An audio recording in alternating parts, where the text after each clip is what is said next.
Maharashtra police दलात अत्यंत मानाचे समजले जाणारे पोलीस महासंचालक सन्मान चिन्ह नुकतेच जाहीर झाले असून यामध्ये गंगापूर पोलीस स्टेशन हद्दीतील पोलीस हवालदार गिरीश सुरेश महाले यांनीही बाजी मारली आहे। पोलीस महासंचालक सदानंद दाते यांनी 29 एप्रिल 2026 रोजी या सन्मान चिन्हाची घोषणा केली।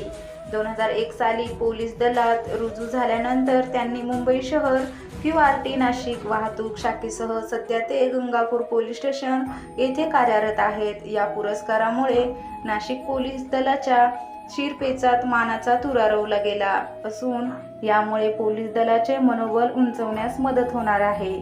पोलीस आयुक्त संदीप कर्णिक यांच्या मार्गदर्शनाखाली 1 मे 2026 रोजी पोलीस आयुक्त कार्यालयातील प्रांगणात पोलीस महासंचालक पदक विजेते गिरीश सुरेश महाले यांचा सत्कार करण्यात आला होता।